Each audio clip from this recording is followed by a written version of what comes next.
You know the vibes. Welcome back to another episode of the Hoop Genius podcast brought to you by NBA 2K24. BJ Armstrong, three-time NBA champion, and myself, Momoonsi. BJ, how are you doing today? Oh, wow.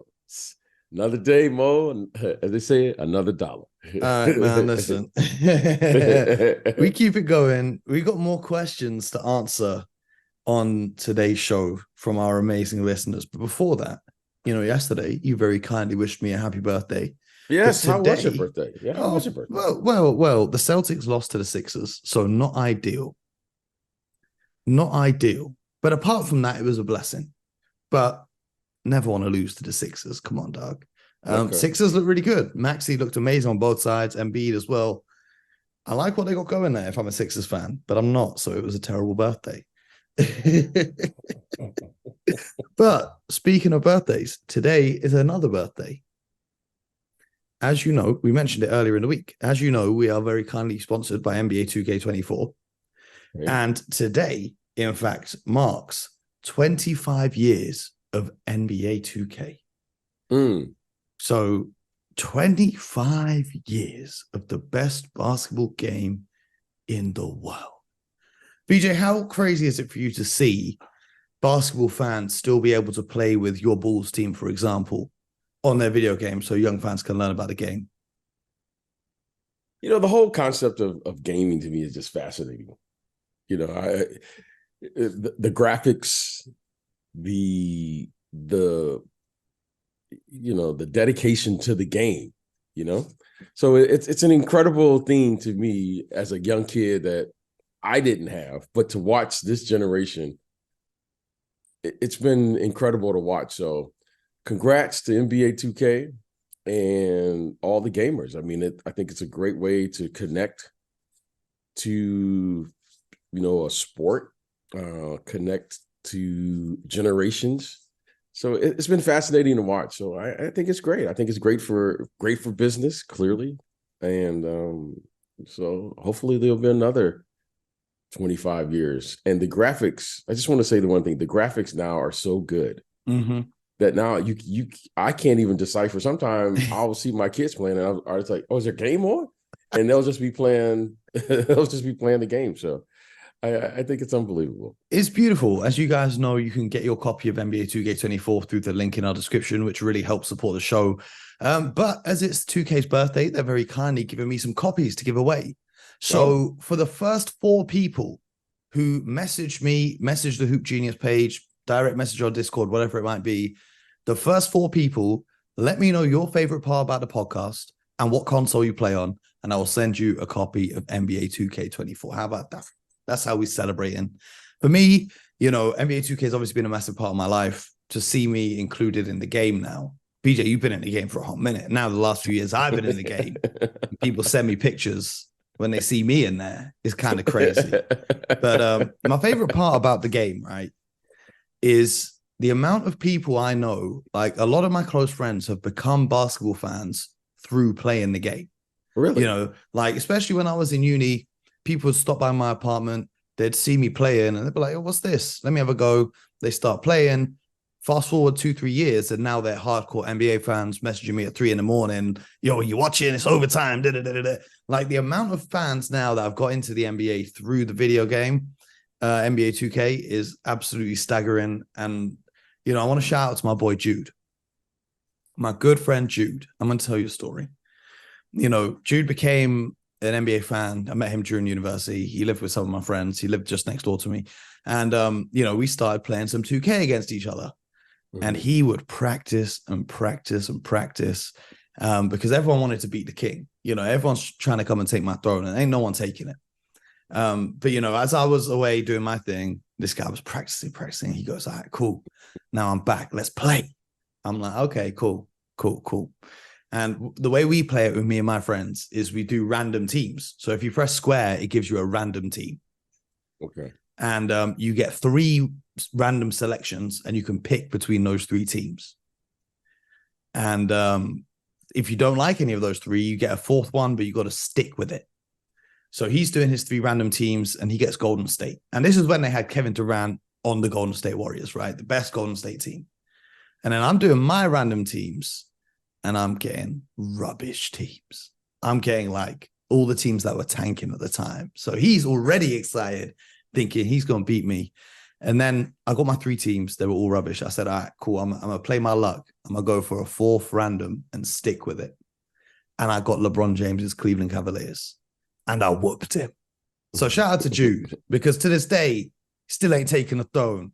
He's coming to the crib tomorrow to run it back, and he still ain't going to win. So shout out to Jude. I know you're listening. I just wanted to share that story of the intense rivalry in my friendship group. So shout out to Jude and all the rest of my friends who can't beat me at this game. But we've got more questions, like I said, from our amazing listeners.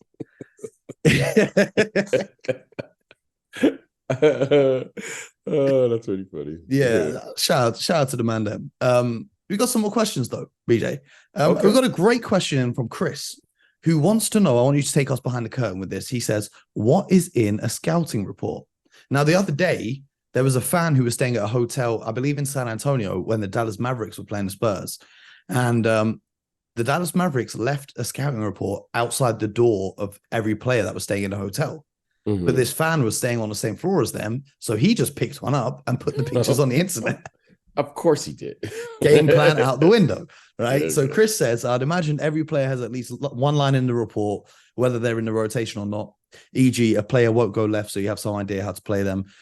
But is it when they're not reporting on a player out of the rotation that you don't know what they can't do, so you can't exploit their weakness? It throws off your offense because you might not know their defense. Cheers from Chris. So this goes to what we say a lot of the time. You know, like Austin Reeves, for example, why he's struggling this season is now he's on everyone's scouting report. Obviously, he was there before, but can you take us inside and tell us with some detail what's included in NBA scouting reports? Well, there are a number of things that are included. One, you say, okay, here's the weaknesses and here's the strengths. But that's only, that's partially true, because you're looking at the systems in which these players are playing in. You're looking at personnel. You're looking at the pace in which they play. There has to be emphasis on things. One of the things that you learn as you're taking into account of a scouting report is, for instance, Anthony Davis last night was out of the lineup, okay, versus the Houston Rockets. Suddenly, your game plan, most coaches are going to change their system of play based on the personnel that they have.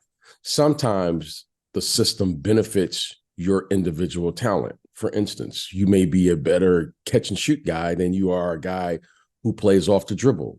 You may be better coming off, your right-handed player. Most right-hander guys, if they're shooters, they like to dribble with their left, right? Because you don't need to square up as much as if you're coming to your right.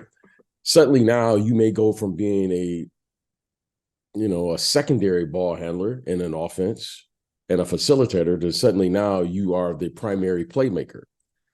So you have to, a lot of these things kind of figures to your personnel. So the one thing that I always take away from a scouting report when I was playing, and I don't think this changed over the years. Well, I know it hasn't changed over the years, is you try to find the tendencies and the operating area of most players. So I'll give you an example. Giannis, when he rebounds the basketball, he's one of the elite players in the league that in 2 or 3 dribbles, he's already at the rim once he crosses half court. Okay. And an elite scouting report would say the following: we have to build a wall from the moment he rebounds the basketball, right? Meaning our transition defense this game has to be superior. Why? Because if we're not shooting well, let's say we don't shoot 50% and he gets 35% of the defensive rebounds that night, that means there's a pretty good chance that he's going to force the action. And more times than not, he's going to make the correct play, because we know he can spray the basketball, meaning he can pass it to the corners. And within 2 or 3 dribbles, which is insane, once you cross half court, he may get to the basket in 1-2 dribbles. So your chance for error of correcting or giving a second effort is, you have to be like all in tune. Yeah. So you look for, go ahead. And that varies from night to night, because say you play the Bucks one night, that's your plan when the other team gets defensive rebounds. But say the next night you're playing a Kevin Love or a Steven Adams, and when they get the ball off a rebound on the defensive side, they're looking for a long outlet pass. So instead of building a wall around them, you got to stay with the cutters who are just running up the court, the Ja Morants who's trying to catch that touchdown pass from Steven Adams. So it can change on a nightly basis as well. It's not just the superstars who get that treatment. It's kind of the granular details of a team's philosophy of how they play. So one of the adjustments within the scouting report will be, let's put Giannis let's make sure we try to get what's called matchups. So because we know Giannis's ability to rebound the ball and push it out, let's try to limit that by making sure we have a stretch player that he has to guard, which will limit his ability to get the initial rebound. Make him a lane runner instead of a guy who has the ball. So you're constantly looking and limiting the strengths of another team or a player, and you're emphasizing what you guys need to do to force them to make an adjustment during the course of the game. Now, all the good coaches will see what's going on. They'll say, oh, they're bringing in Mo. Mo's going to play a stretch position that night. And then the coaches on the Milwaukee Bucks will say, oh, they're not going to utilize Mo any cutting to the basket. He's just going to be a perimeter player. And suddenly Mo's going to shoot 5 threes in tonight's game. He hasn't shot 5 threes all week, but tonight he's going to be, and if he makes 1 or 2, now Giannis certainly has to go. So a scouting report just puts emphasis on what a team does and how they play. You get more in detail once you get to the playoffs, because now you have to consider the matchups and the percentages in which the players are playing. Okay, so Mo, for instance, may be a 45% shooter from 3, but he, for whatever reason, he's struggling during this series. Or he may have struggled in game 1, right? So if you struggle in game 1 and you got to sit in that city for 2 more days until the next game, that's a different mentality than, well, I played bad in Toronto. Who cares? I'll go to Cleveland tomorrow night and I'll just move on. Okay, so scouting reports are helpful because it gives you an overall view of the team because of the amount of games you're playing. And it just gives you kind of a team focus to say, okay, we're playing against the Golden State Warriors, for instance. Everyone knows that at some point they're going to make a run. Why? Because they play for the run. And we know, or at least the better teams know in this league, or I should say the teams who pay attention to the scouting reports, we know that they're going to make an adjustment in the third quarter. Mm-hmm. We talked about this yesterday with Golden State. Yeah, so we know that so you're feeling great about how you played in the first half. Well, when you play against the Warriors haven't shown you the scouting report until the second half. I mean, they're just one of their more unique teams. They rely on their experience in the first half. And then in the second half, they say, okay, this is what we know we can do. Everyone has a different way of applying this knowledge or applying what they believe gives them the best chance to win the game. So, you just go about it in a way, but you're trying to bring awareness and attention to certain emphasis that the other team has, and you're trying to exploit what they don't do well. So, scouting reports are fascinating because the better teams you're on, the more emphasis you put on the scouting report because you're trying to execute, the lessons learned or things you've seen, or you try to pick up on certain trends. Absolutely. We got another question in from Nat, who says there's a lot of talk about tearing down the Bulls and moving to DeRozan and Zach, but is it worth waiting till Lonzo is back, or is there too much risk? What would you guys do? Would you maybe move DeRozan due to his age and his value? P.S. I just want D-Rose back for one last dance. And I think D-Rose has got a couple more years left on him before he goes for a last dance. But if we were in charge of the Bulls, BJ, what would we be looking at with DeRozan and Zach LaVine? Because this is a team that's kind of stuck in the middle ground of the NBA. They're not good enough to compete, and they're not bad enough to go out and get good draft picks, and they traded away a lot of their draft picks. So what would you do in this situation if you're the Chicago Bulls? Well, it's been fascinating to watch my Bullies because I'm a little partial to the Bulls, but you got to look at the situation for what it is now. Well, the first scenario that you have to address is what is the likelihood of Alonzo Ball coming back? Now, I don't know how long have we missed now. Like it's 2 been years, at least 2 years. seasons. Okay, This is all his right, third season he's missing. Okay, so what's the likelihood of him coming back? And then once he's back, what's the likelihood that he will return back to the form in which he left? Because he was a very impactful player. And I might add on both ends of the court. Not only his ability to score and run the position as a lead guard, but he was a really good defensive guard as well. Okay, so what's the likelihood of that to me would be the first thing. The second thing would be I would address my books, meaning am I going to commit to DeMar DeRozan long time at this age? And if I do, what's my expectations? I think it's a fair question that you have to ask yourself. Now, we all know here that DeMar DeRozan is a really good player. He's a very good player. He's in that age now where you're looking. He's 30. How old is he now, Mo? 30. What? He's in his 30s. DeMar DeRozan is 34, I believe. Okay, he's 34. Okay, so he's in that age now where you're saying, we start doing 3-4 years. If you give him 3 years now, he'll be 37. Okay. So now we have to figure out where are we as a team? Okay, and the first question is Lonzo Ball. Clearly, we're better with Lonzo Ball. However, what's our expectations of Alonzo Ball returning? Are we getting that same Lonzo back? Are we getting a different version of Lonzo Ball? And even then, he's got a player option next year. So he's on an expiring contract next year. Right. Okay. So even if he does come back, say he comes back and he's playing great basketball, if the team's still not in a condition to win, he may even look to go somewhere else the following season. Yeah. So that may be. Second, now, what's my commitment to DeMar? DeMar may be looking for a 3 or 4 year deal, and maybe I'm only looking to do this for 2 years. If I don't know the status of that question you just asked with Lonzo Ball, now am I willing to commit for 2 or 3 years beyond that because Lonzo may leave?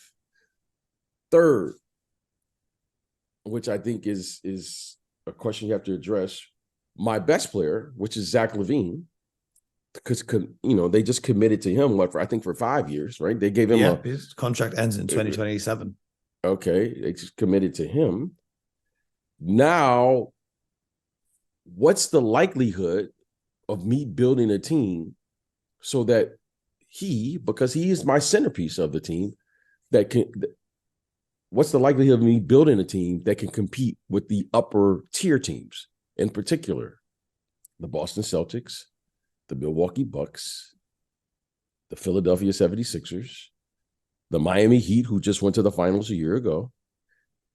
Cleveland is right there on the cuffs. You have the Knicks, who think that they're going to be in the upper echelon of the Eastern Conference. So what's the likelihood of me putting together a team in this time frame that's going to work with Zach LaVine? And to me, the biggest question is, okay, what can we do in the free agency space? What can we do in the trade space? Because if you have Zach LaVine and these guys, you're and again, this is just every executive knows this. You're in the danger zone of being in the middle of the pack, as is. You're not going to be at the upper tier of the pack as far as win-loss records. You're not bad enough to be where you're going to get lottery picks. You're always going to be hovering in the middle of the pack. You're in purgatory. Well, you're just hovering. Okay. And that's a tough place to be in because you're not. The draft now is not a space where you're going to be really looking to improve your team. So now you have to address these things, make a decision, and do, okay, what are we going to do for short term? What are we going to do while we're playing, which is right now? And then you got to prepare for the future. So I think these are big questions that this Bulls team has to address. And that's a lot, because if you make the wrong decision, okay, it's going to set you back years to come. All right, you say, all right, we're going to play now. And all of a sudden, you make a commitment to DeMar, you make a commitment to all of the players, and you say, this is our guys. And then all of a sudden, 3 years later, you're fighting for the eighth spot every year. Mm-hmm. Well, that's going to set you back as an organization. If you make a wrong decision on what to do with the player like a DeMar DeRozan, because he's an impactful player, that could set you back short term, right? Maybe you're not as good next year. However, you get in the lottery because your scouts and your staff has determined that the draft will be the best chance for us to get, improve our team over the next 2 or 3 years. And then suddenly they get a player who is a franchise star player in the draft. Great move for you guys. Mm-hmm. All right. You sacrifice a little short term. You get yourself in the lottery. You draft the right player. You're in the right spot. And then now you move on. And all of a sudden now you and I are saying the Bulls are the team of the future. Mm-hmm. You look at a team like Oklahoma, for instance, right now. They got a very promising future because that's exactly what they did when they got rid of Russell Westbrook, Paul George, and those players. Mm-hmm. So, Mo, there's a lot of ways to do it. You have to determine all of this because you and I both know the following. There's only so many ways you can improve your team, right? You can go through the draft, you can go through a trade, you can do free agency, or you can improve from within. If you draft players and they continue to improve, suddenly they turn out to be stars like you're seeing. I'm just using Oklahoma, Josh Giddey, the Williams kid, Chet Holmgren. When you see those players improve, it significantly improves your team, but that happens in the future. So there are a couple of ways you can do it. And I think the Bulls are at that critical moment now where they're going to have to make these decisions. Well, I think they've got to do a lot of improving from within. Patrick Williams, in particular, has not improved at the level many were expecting. And it's going to be tough for free agent market because they've never typically been a hot free agent destination. So really trading and drafting and improving from within is what they've got to go with, like most teams in the NBA who aren't Miami or Los Angeles. So we're going to see. I personally don't think that Lonzo's coming back anytime soon. And even if he does, after being out for 2-3 years, how productive can he be? So maybe it is time to move on. Max 1865 wants to know, can the Bucks overcome their early season defensive frailties and make a run for the finals? Feel like they might come to regret trading Drew in favor of Dame scoring, which hasn't been prolific other than game one. Well, Dame had a nice fourth quarter against your Pistons the other night. Sorry to bring that up. And the Bucks defense, a big part of that was they've played drop coverage for so many years now. And Brook Lopez and Giannis would drop back. And then it was Drew Holiday, and before him, Eric Bledsoe would chase over the top of the screens to catch up with the ball handler and contain him. Now with Dame Lillard, he's not going through the screens. He's just getting stuck. And so they were trying to play the big men a bit higher, which led to disastrous results. So then they reverted back to their drop coverage. And I think the entire thing wages on how committed Damian Lillard is to the defensive end. There's no doubt in my mind that this team will improve as the season progresses and they spend more time together as a group. But making a run to the finals and winning a championship, to me, similar to what we saw with Steph Curry in 2022, he's not going to be the best defender in the world. But if he just buys in and gives you the effort on the defensive side, that can be the difference maker between winning a championship and not winning a championship. What are your thoughts? Well, when you have a trade of this magnitude, meaning this is a big trade for this team. Talking about the Milwaukee Bucks, because it's not like a role player. This is an all-star caliber player. It's going to change the dynamics of the team. So when you looked at the Bucks and why they were successful, they had, he was a premier, first or second team all defensive player, talking about Drew Holiday. Every year. He's so up there with the best. So his impact on the game and what he was able to do we all knew that Drew Holiday was going to guard the other team's best perimeter player. Second, they have an all defensive player in Giannis. Suddenly, Brook Lopez was a defensive player of the year candidate as the center position. Okay. So clearly they had developed a culture now where defensively they had not one, not two, they had three players that would contribute to the game. So their mentality, if you will, the fabric of their team became a defensive-oriented team. Okay, so that's just, it is what it is. Now, they found a system that worked for them, right? And we call it drop coverage, right? Meaning the guards would chase over the top. Brook Lopez's job was to contest any shot, because we know a contested shot lowers the percentages of an uncontested shot. And they figured out a system of play under Coach Bud that worked for them. Now, they have a new coaching staff. They played less than 10 games. So we've already made our assessment. Oh, these guys can't defend. Oh, these guys can't do this. Oh, these guys. But that's my whole thing. Well, that's why I always allot the first 25 games. Let's figure out and work out the kinks. This is one of the things that I never understood with the union when they shortened the preseason. You want to play these preseason games so that you can work out the kinks and give yourselves the best chance to win in the regular season. What you're seeing, Mo, now is I think we used to play around 8 to 10 preseason games, and then we would play the regular season. That gives you enough time, Mo, to kind of work these things out. What you're seeing now in the NBA season, the first 5 or 7 games to me are just an extension of the preseason, if you're asking me. Yeah. Why? Because you're still seeing coaches trying to figure out rotations, what we can do. I mean, I read a quote the other day from the Milwaukee Bucks. I think you might even send it to me, where the coaching staff said, oh, yeah, we got to figure out, we have to figure out whether we're going to play drop coverage or whatever. They said the players wanted us to go back to drop, so we went back to drop. This is instead, listen, I'm just making a suggestion here. Instead of always working out individually, how about trying to figure out how the team is going to play and how you fit into that system and what you're going to do? Think about this. We're talking about we're talking about one of the teams that many people said, this is a team that's going to come out in the East. They could be the favorites by some of. Yeah. And then they're still trying to figure out, are we going to play drop coverage? Are we going to switch? Think about this, Mo.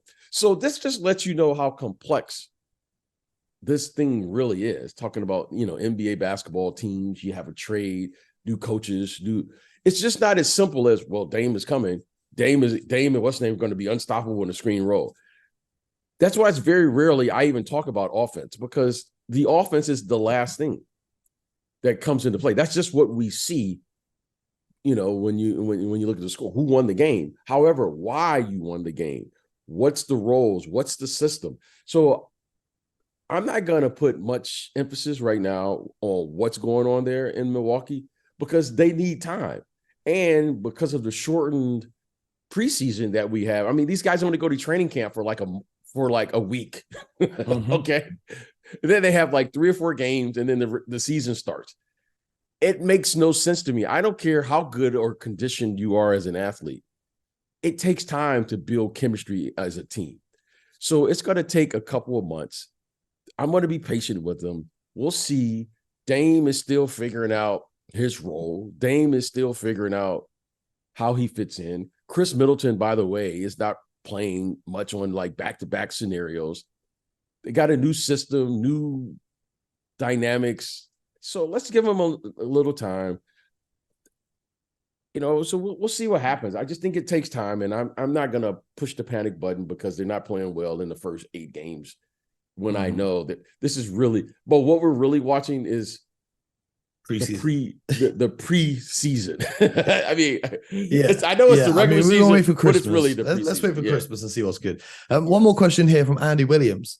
He says, we've been discussing the downturn of a lead guard for a while, but with the Utah Jazz now playing a guard line of Colin Sexton, Talon Horton-Tucker, and Jordan Clarkson, as well as rookie Keontae George and Chris Dunn, does their record speak to the fact that having somebody on the floor facilitating and calling plays is still vital in today's NBA? And what could help the Jazz? What help could the Jazz bring in for Lauri Markkanen? I think the Jazz, as much as they were a surprise of last season, I think they caught a lot of teams off guard. They are still very much a rebuilding team. And I really like what I've seen from Keontae George, the rookie. I think he was the 16th pick. He had a great summer league, and he's shown flashes so far that he can be one of their core pieces moving forwards. Mm-hmm. The Jazz obviously are losing games left, right, and center. But I think it's just a question of developing him and, allowing him to make those mistakes and allowing him to get comfortable with the game. People like Talon Horton-Tucker, who they traded for with the Lakers, Colin Sexton, Jordan Clarkson, all very solid pieces who could contribute greatly across the NBA. But I think right now this season is a case of, we know Lauri Markkanen's going to put up huge numbers and we're going to try and bring in some help for him. But Danny Ainge has said we want 3-star players if we're going to return to the upper echelon of the Western Conference. You've got 1-star player in Lauri Markkanen. If you can turn Keontae George into that 2nd-star player, then you can make a move to try and bring in a 3rd.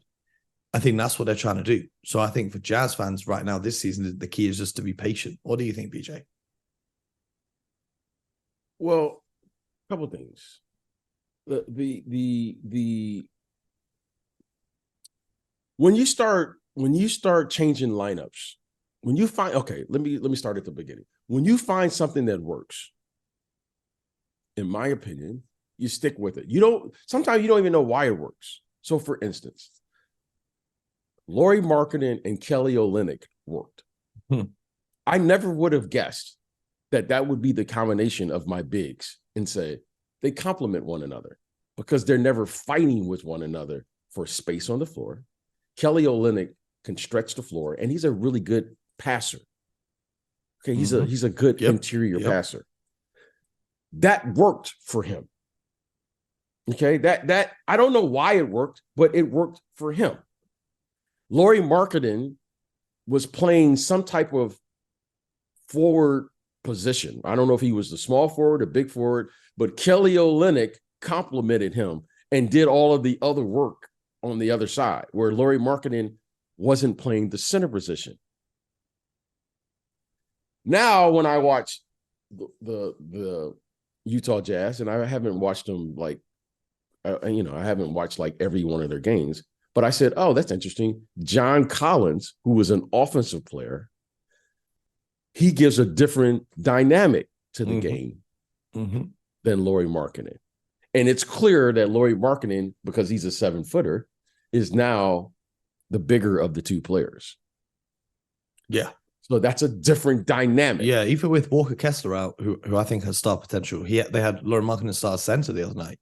Yeah, this is what I'm saying. So when I'm watching this, I always watch for the chemistry of the team. Kelly Olynyk and Lauri Markkanen work. They work together. They're like you can't put small players on either one of them. It was kind of like, I remember the first time I played against Larry Bird and Kevin McHale.